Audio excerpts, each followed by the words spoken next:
Dans ce nouveau magazine, on n'arrête plus Veille Mitty, notre présentatrice motivée qui relève un ultime défi, canyoning version saut de falaise, ou plutôt de cailloux. Notre doc de la semaine nous entraîne ensuite à la rencontre de l'un des plus sympathiques surfeurs de la place pour un point exhaustif sur son parcours. Et on finira avec notre séquence émotion qui va encore faire briller vos yeux grâce aux plus belles images du best du web. Bonne session à tous.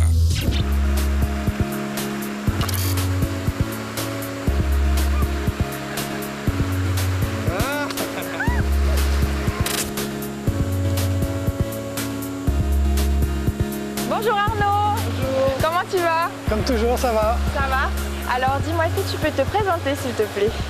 Alors je m'appelle Arnaud Lucioni, je suis guide de montagne et moniteur de canyoning depuis 25 ans sur le territoire. Alors quelles sont les différentes activités qu'on peut faire lors du canyoning? Alors en canyoning, c'est principalement de la progression en rivière, de la descente en rappel, voire des tyroliennes et du saut. Okay. Alors justement, aujourd'hui, on va s'intéresser un peu plus au saut. Donc comment ça se passe? Ce qu'il faut savoir, c'est qu'en canyoning, le saut n'est pas obligatoire, même si on ne le dit pas toujours. Oui. Du coup, les gens vont essayer de se surpasser parce que c'est pas évident, c'est impressionnant. Et s'ils n'arrivent pas à sauter, dans le pire des cas, on mettra une corde pour les aider à descendre. Okay. Et pour le saut, on a des techniques particulières. Okay. Alors, quelles sont ces différentes techniques? Alors, on ne va pas sauter n'importe comment, en fait, parce que ce qu'il faut savoir, c'est que la plupart des accidents dans cette activité, c'est sur les sauts. Okay. Donc, on a des techniques sur les pieds d'appel, la position des bras, la position du corps. Et ça, c'est vrai qu'on va tout expliquer avant de te laisser sauter. Y a-t-il des parcours sur Tahiti où on va trouver beaucoup de sauts? Alors, il y a beaucoup de cours d'eau où on peut sauter. Nous, c'est vrai qu'en canyoning, on a des sauts pratiquement partout. Okay. Après, c'est vrai qu'avec le phénomène de crue, on n'oublie pas d'aller vérifier s'il n'y a pas des branches ou des cailloux avant de sauter. Okay. Au niveau de la sécurité, quelle est la hauteur maximale à laquelle on peut sauter? Il n'y a pas vraiment de hauteur. C'est vrai que nous, on limite à 12 mètres en général. On estime qu'au-delà de 12 mètres, c'est vrai que ça devient... faut pas se louper, quoi. Ça peut faire mal. Okay. As-tu des conseils essentiels à donner à ceux qui partent en montagne, qui souhaitent faire des parcours de canyoning ou qui souhaitent sauter d'une certaine hauteur? Oui, alors pour partir en montagne, c'est toujours bien se renseigner au niveau de la météo, au préalable. Ne jamais partir sans équipement. Donc c'est au minimum une corde, un moyen de communication. Nous, on a des téléphones satellites, par exemple, pour la sécurité. Ouais. Et par rapport au saut en particulier, on voit beaucoup de jeunes qui sautent dans les cours d'eau. Il faut toujours aller sonder avant un saut, voir s'il n'y a pas des branches ou des cailloux et faire attention de ne pas se faire mal. Voilà. Alors Arnaud, qu'est-ce que tu m'as prévu pour aujourd'hui? On a prévu pour toi un petit saut dans la rivière. Alors je sais pas si je suis très sereine pour ce petit saut, mais bon, on va essayer. Ok? C'est parti. Alors pour sauter, on ne saute pas n'importe comment. Déjà, je vais aller sonder, voir s'il n'y a pas des branches ou des cailloux. Parce qu'on voit souvent les jeunes qui sautent et puis ils ne sont pas allés voir et il y a de quoi se faire vraiment mal. Okay. Et du coup, tu as une position, on ne saute jamais avec les deux pieds joints. On va sauter avec un pied d'appel. Un pied devant, un pied derrière. Si tu sautes avec les deux pieds joints, le risque c'est de glisser et de se faire mal au cervical ou au dos. Donc là, tu vas sauter. Une fois que tu es en l'air, tu regroupes les pieds, les jambes tendues, on croise les bras et on se contracte à l'impact.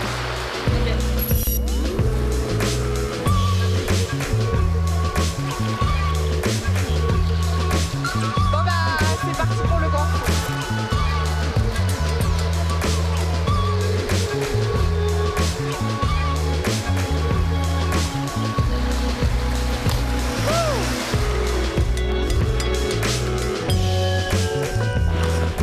C'était carrément bien. Je savais pas qu'il y avait une position de sécurité à adopter quand on faisait des sauts. Du coup, c'est hyper important. Donc maintenant, je sais et ça me servira pour le futur. Voilà, c'était trop cool. Belle expédition à la montagne.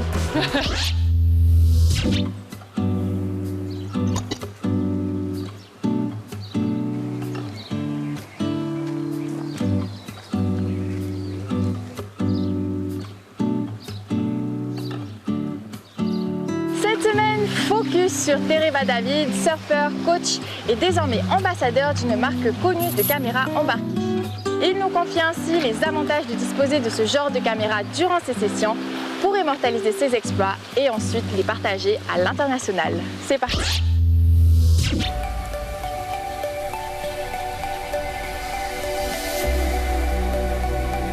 Il ne suffit pas de faire les choses, il importe aussi parfois de faire savoir qu'on fait les choses, surtout quand elles sont réalisées avec talent, passion et des dons patinés par l'expérience, surtout quand on vit au bout du monde et que l'on veut se faire connaître du reste.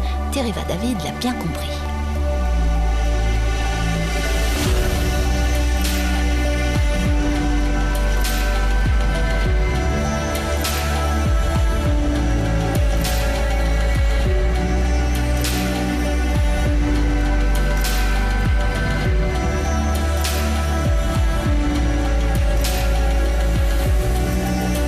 For me, there is much more to do, much more to show. As a surfer, as an artist, there's nothing better than drawing different lines with different perspectives. I live to express myself and my creativity.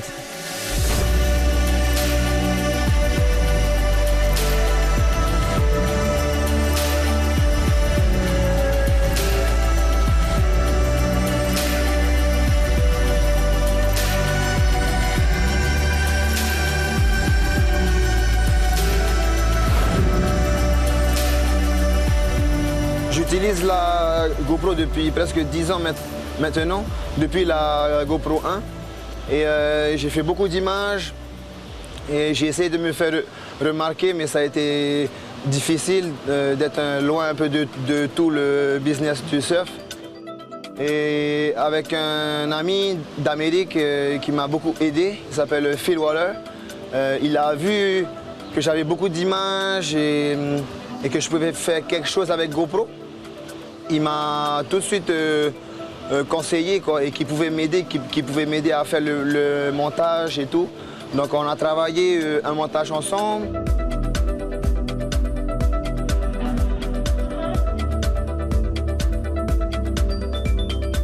Du coup, on a fait cette vidéo spéciale pour GoPro où j'annonce un peu la couleur à la fin du film, que je vais être un ambassadeur et tout. Et donc pendant 2 ans, j'ai essayé d'envoyer un peu à droite, à gauche pour que la vidéo se fasse remarquer. Mais ça a été difficile, j'ai pas eu les bons contacts. Mais j'ai pas lâché, je suis resté positif et j'ai surtout continué à surfer avec la GoPro. Et je fais ça pour le plaisir et surtout pour me remémorer mes tubes et d'avoir des souvenirs pour le reste de ma vie, tu vois. Début d'année, j'ai eu la chance de me faire remarquer par le CEO de GoPro. Et tout de suite, ça a été le travail qui paye enfin. Toutes ces années où j'ai perdu des GoPro, où j'ai bouffé les méga vagues avec ma GoPro, ça paye. Je viens de signer le contrat avec GoPro, ça vient de commencer, donc je suis à fond.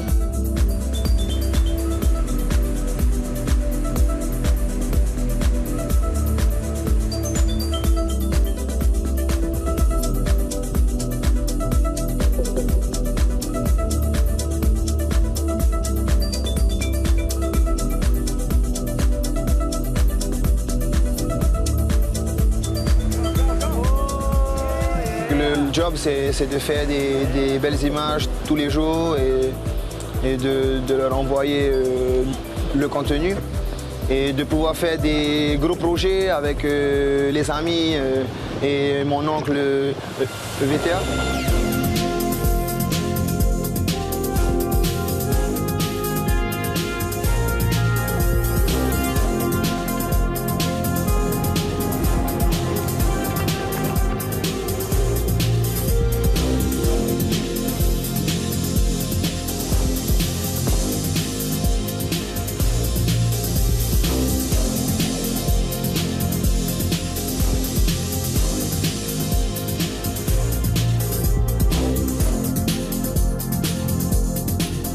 Il faut bien avouer que Tereva est aussi largement aidée par les décors sublimes offerts par une Polynésie taillée pour le rôle, même si c'est réellement l'évolution des technologies qui met à portée de regard du monde entier ces images de rêve. Ouais, j'aime bien mettre la GoPro ici devant aussi, te filmer dans le tube. Sinon, avec un pôle dans la main pour filmer un peu plus de loin.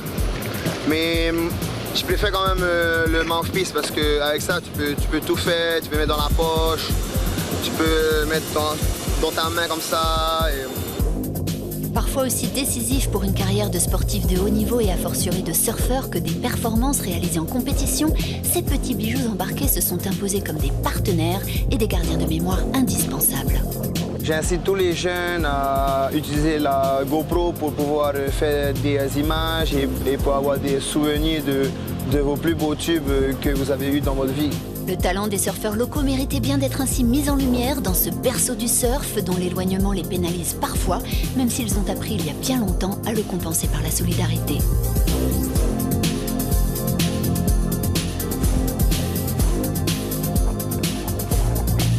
C'est difficile pour nous de tout le temps avoir un bon caméraman avec nous. Donc c'est pour ça qu'on essaie de se filmer avec la GoPro, on essaie de se passer la GoPro, on essaie d'avoir 2 GoPro, une avec le pote et une avec moi.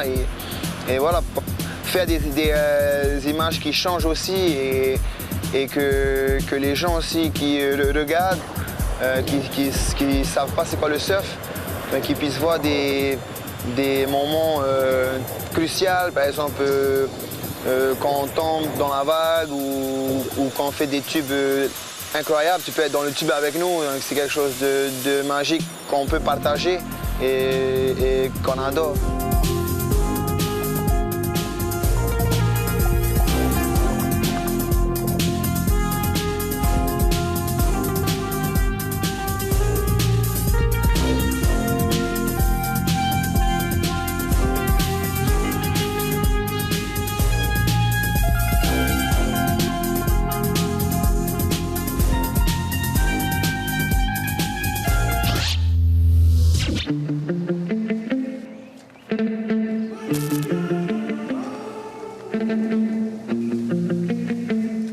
Et maintenant, on regarde ensemble le best du web.